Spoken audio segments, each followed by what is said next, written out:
So today we're talking about mean women, or I guess mean girls that have aged, who we now consider queen bees. So let's talk about those women, how to deal with them. How do we even get involved with them? And I'm going to talk a little bit about my own experience getting love bombed by a mean girl.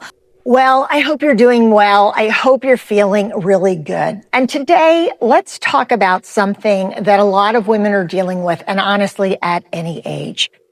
But somehow it stings a little worse as we get older. But I don't think too many women are talking about it out loud. It's one of those secret topics. You meet a woman. She's warm, she can be engaging, and honestly, she seems to really like you. And who doesn't like that? In fact, she might like you just a little too much, but you don't always see the warning signs. She texts you, she compliments you, she wants to spend time with you, and it seems like you're on the same page. Whatever topic, whatever the conversation. And it's natural to think, wow, this is easy. How lucky am I to have met this woman? This really feels good. But then one day it changes. The tone shifts. The comments don't quite land right. There's a look you can't unsee. If that's ever happened to you, I'm here to tell you, you're not imagining it. It's called being love bombed by another woman.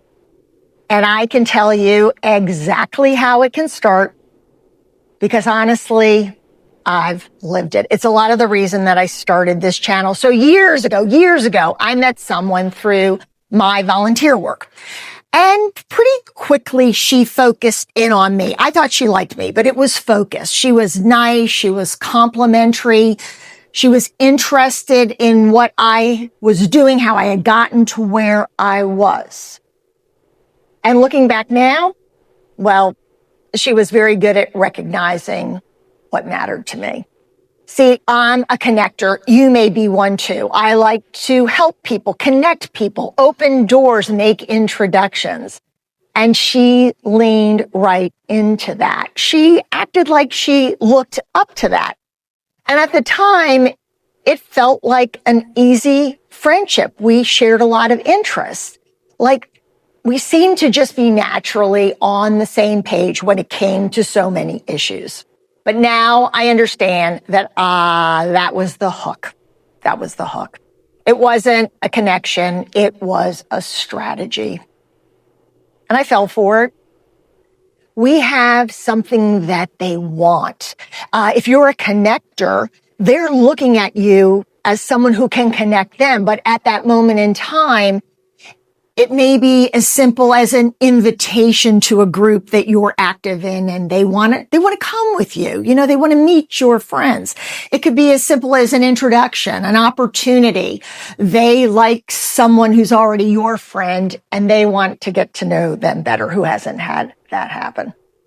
But once you see it, once you pick up on what is actually happening, then you realize that every interaction with this person is transactional, right? They are pushing the friendship back to where it started when they were love bombing you to get what they wanted, to have you fall into their plan while their plan was being hatched. I'll share a story with you. Ooh. I was love bombed. I was a sitting duck. This story could happen to anyone. And yes, it's a personal story. And I think, but I think it's important because it shows how deep this can go and how mean women love bomb you until you give in. I had a friendship that lasted for well over a decade. And when I say that we were close, we were woven into each other's lives. Vacations, dinners, outings. I was there when her child was born. Our families were connected. There was real trust. at least on my side. I didn't know that for a long time. But for a long time, I believed it was a real friendship. And honestly, I believed until others started to point things out to me that for some reason I just couldn't see. And looking back now, I know that the friendship was never built on mutual respect. It was built on what I could provide. And I know this sounds harsh, but this is the truth of my situation. It was built on what I could provide. I gave way too much to that relationship. Too much time, too much access, too many opportunities, too much support, too many introductions to people they needed to know, and yes, even finances. And I gave it freely. I thought it was part of this friendship. She was very careful in how she presented everything. And what I didn't see at the time, what was that there was never a moment where she stood beside me. There were only moments where she positioned herself very carefully above me. And honestly, I didn't really know it. Life was busy. I had little kids. She had little kids. I let a lot of things go. So the shift never happens all at once. These people are very, very careful. And that's what makes it so hard to recognize. They've done it before. They're going to do it again. It's their jam. For me, it was subtle because I wasn't looking for it. But I noticed the minimizing comments, the lack of acknowledgement when I had something great happen, an expectation that I would always defer to because she wanted to do it this way. She wanted to go here. She wanted to go there. She didn't want to go that day. And over time, it became very clear that as I stepped more into my own path, making my own decisions without consulting her. And we shared this volunteer work. So we had made a lot of decisions together, and I would defer and I would consult. And when I stopped doing it, when I started building something that didn't rely on her approval or her support, wow, I could feel the instant pushback. I didn't want to see it at first. At first, I made excuses. Oh, simple disagreement. Maybe I didn't present it right. Wait a minute. Let me think about it. Maybe I am wrong. And once I stopped playing the role that she was comfortable with, well, guess what happened? She didn't want to be my friend anymore. There was no going back because I knew what to look for whenever we had any dealings with each other. And so we both grew apart. The tone changed in our communication from the get-go. Text got a little sharper, a little shorter. Phone calls got had a little edge. And the support that I had always thought was there, I realized had always had conditions attached to it. And I've reflected on it a lot. You know, I realized something very important, that some people that come into our lives don't want to grow with us. They want to make us into whatever it is that they need from us. And if they can't claim that role, if they can't take the credit for everything that we accomplish, when they stop celebrating you and they start resisting you instead, it's tough, but you have to come to terms with it because there's no they're there. And not really because of who they are, but because of how long you believe something different. It's really hard to see something that you never knew was there until you were completely forced to deal with it. And it's not about age. It's not about intelligence. It's not about emotional, wherewithal. It's about patterns. Some people are very skilled at creating fake closeness, when what they're doing is they're really creating a position, right? They want you to listen to them, to do what they tell you to do. And the moment you step out of that structure of the relationship starts to crack. There's nowhere to go but disappointment. But what you finally realize, and what I realized, is the friendship had ended a long time ago. I was on life support for a couple of years. And that woman, the woman that came into my life, has gone on to repeat the pattern over and over. And if I'd listened more closely, I would have picked up that she had always struggled in friendship. So I don't hold any anger. It's who she is, but I do carry the awareness. You know, she showed me who she was. I just didn't want to see it because I wanted the friendship. Because on paper, we had so much in common. But now I realize a lot of that was just made up. And many of these mean women, these queen bees, that's what they're so good at. And at this time of life, especially, the dynamic can hit differently because our circles are smaller.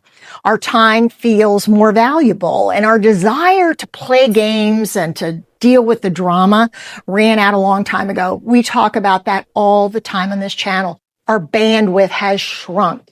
We want to be around people that lift us up, people we're comfortable with. And we don't want to start over because it seems like such a daunting task at some points.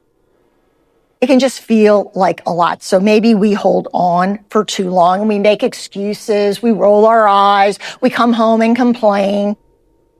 And we don't want to get into the drama of it. So we quietly withdraw. We stop showing up at events. We pull back so that we don't run into them. We disappear from the groups and the activities that we introduce them to. They're costing us our enjoyment. And maybe you've done that. I know I certainly did it for probably 6 to 8 months. And that's a natural defense because out of sight is out of mind.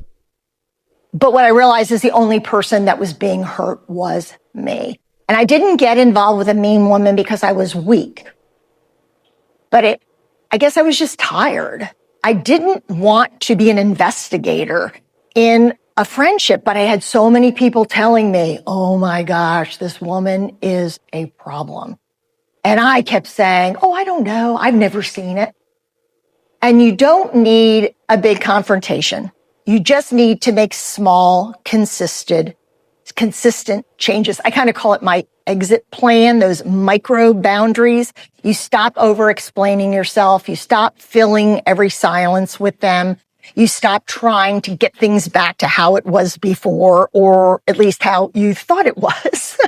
And I'm going to admit to you right now, I seriously contemplated playing along just so she wouldn't turn on me because I saw what she had done to other people. And I knew that her ego would cave if I told her what she wanted to hear. But it wasn't worth it. I could never pay her price because the problem with mean women, queen bees, is they're scary. And I had allowed something to happen that I didn't want to allow anymore, but that was what the friendship was. And so I had to force myself to walk away because when someone needs to be above you, there's no going back. And even if you do go back, they will move the goalpost. You will always be proving yourself to the mean woman, proving your worthiness, begging for forgiveness, not by begging, but by giving her her way and making sure she's happy, walking on eggshells. We need to move forward, but move forward differently. I'm glad I learned the lesson that I learned because I never repeated it. And I'm going to say something that may not be popular with some of you, but I think closure is overrated. I've talked about it on the channel before. I don't think you need to work out every problem that you have with another person. And honestly, sitting down and talking with someone rarely resolves things. You just need your own clarity. You don't need closure. I've rethought it a million times during that 6 to 8 months, and then I just walked away from it. But if I had to do it again, I would say have an exit plan. That's leaving without losing yourself, because nothing should be all or nothing. You just start by reducing their access to you. You share less personal information. You show up a little bit differently. You're not all in. You stop being emotionally available to someone who misuses you. And at the same time, you start planning for your what next. Planning for new things, new opportunities, new people. You put together that exit plan. You reconnect with safe people. You try something new. We have to create options for ourselves because that gives us power, so that when it comes time to completely step away, because with that person, you can't, that time of micro boundaries can't go on for too long. But this is about transitioning by choice. And when the break comes, you have to be ready for it. The other thing you do is you project strength, even if it's killing you. That's why you walk into those rooms. You go back to your groups, because queen bees pay attention. And if they see you as weak, they will sick what I call their flying monkeys on you. So don't beat yourself up when you realize you've been in a friendship with a mean woman, a queen bee, someone who seems to take pleasure being mean to you when you don't do what they tell you to do. And they're always going to find women that will follow them. As I said before, I call them the flying monkeys. There will always be those women around who are happier to just stay in the good graces of the mean woman. But if you're like me, you don't want those kind of people in your life, because quite honestly, they're poison. Simple as that. Well, I hope you enjoyed the conversation. I would love to hear about your experience with a mean woman, a queen bee. Have you been love bombed by a friend in the past, or are you going through that right now, or you're trying to make some changes as you age, looking for new interests, trying new things, and this friend is saying, no, you don't need to do that. Let's just keep things the way that they are. Well, take care. I look forward to seeing you next week and look forward to hearing what you have to say. Take care. Bye-bye.